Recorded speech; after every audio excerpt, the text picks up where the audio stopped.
Hi everyone, ஆரோக்கியமான உளுத்தங்களி செய்ய தேவையான பொருட்கள் என்னென்னு பார்க்கலாம். 1 கப் கருப்புளுந்து, 1/2 கப் சிவப்பு அரிசிமா வறுத்தது, பாதி தேங்காய் துருவி எடுத்துக்கிறோம், 1/2 கப் கருப்பட்டி, தேவையான அளவு நல்லெண்ணெய், தேவையான அளவு உப்பு. எடுத்து வச்சிருக்கிற 1 கப் உளுந்தை மீடியம் ஃப்ளேமில் வச்சு நம்ம நல்லா வாசனை வர வறுத்தெடுக்க போகிறோம். உளுந்தை வறுத்துட்டு இருக்கும்போது அதிலேருந்து வர்ற வாசனை வச்சு உளுந்து நம்ம வறுத்துட்டான்றதை கண்டுபிடிக்க முடியும். அதே மாதிரி அதை உடைச்சி பார்த்தோம்னா அது கொஞ்சம் ப்ரௌன் கலரில் மாறி இருக்கும். அப்போ நம்மளோட உளுந்து நல்லா வறுத்துட்டேன்னு அர்த்தம். வறுத்த உளுந்தை நாம் இப்போ ஒரு மிக்சர் ஜாரில் மாற்றி அதை கொஞ்சம் நேரம் ஆற விட்டுட்டு இதை நல்லா மாவாக அரைச்சி எடுக்க போகிறோம்.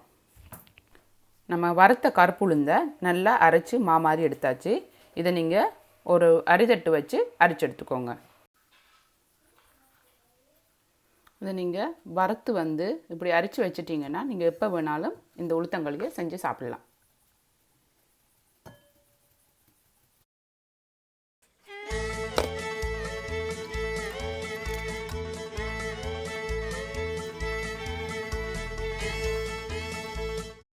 உளுத்தங்களி செய்கிறதுக்கு தேவையான வறுத்த உளுத்தமாக ரெடி ஆகிடுச்சு.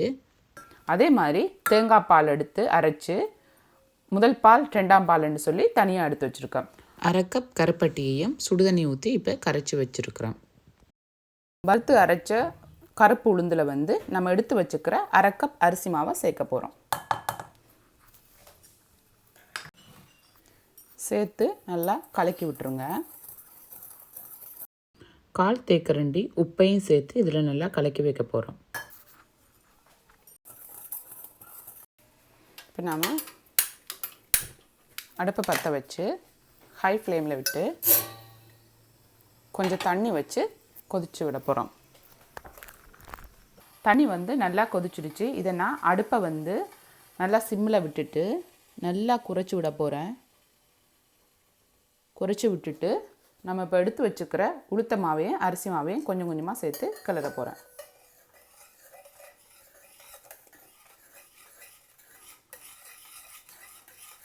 கட்டிப்பட விடாமல் இதை கரைச்சி போகிறேன்.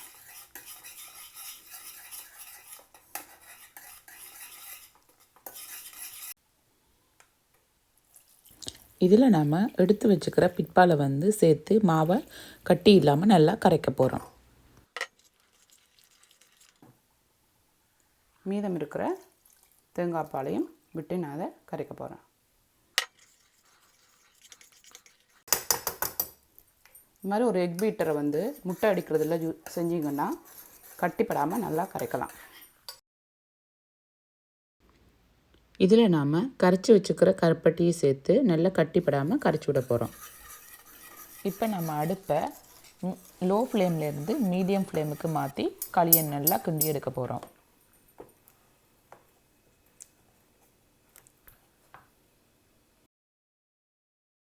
இந்த ஸ்டேஜில் நம்ம எடுத்து வச்சுக்கிற கெட்டி தேங்காய் பால்லேருந்து கொஞ்சம் தேங்காய் பாலை இதில் விட்டு நல்லா கலக்கி விட போகிறோம்.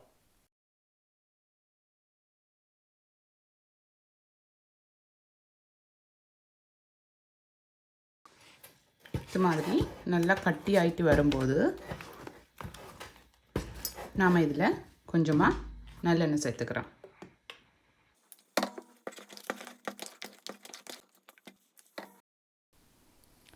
ஆரோக்கியமான உளுத்தங்களி இப்போ ரெடி ஆகிடுச்சு. இதை நாம் முதல் பால் கொஞ்சம் சேர்த்து பரிமாறலாம்.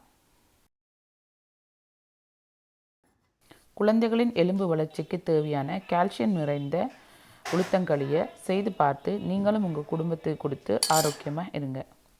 உங்களுக்கு இந்த ரெசிபி பிடிச்சிருந்தா லைக் பண்ணுங்கள், கமெண்ட் பண்ணுங்கள், ஷேர் பண்ணுங்கள் அண்ட் மறக்காமல் சப்ஸ்கிரைப் பண்ணுங்கள். தேங்க்யூ.